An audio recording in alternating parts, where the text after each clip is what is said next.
And as soon as I look at her ovaries, I'm like, she has cancer.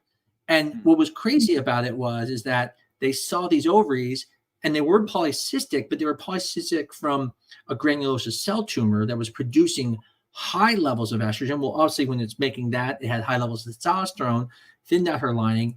And here it was. Thank goodness we found this so early. She was completely cured. But it's one of the things where even the doctor who sent it to me was like, like, oh, I can't believe I missed it. And I said, listen, that's why I'm glad you sent it to me. And that's why we're the specialists in this, You remember that saying? Have you ever heard that thing about PCOS where it says like, I loved it. I always thought it was funny. It was PCOS is like porn.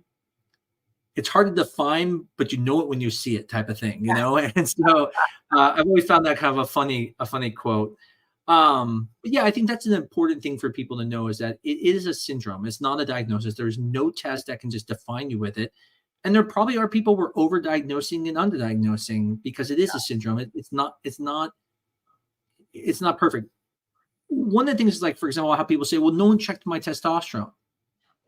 Well, you don't need to really check testosterone if someone has hirsutism. Clearly they have elevated testosterone, but if the hirsutism came overnight, then you're worried about things like, okay, is this elevated testosterone that could be virgulism? And that's when you start seeing those other features. And that's where Dr. Sain was talking about why the exam is so important. It doesn't have to be a super big exam.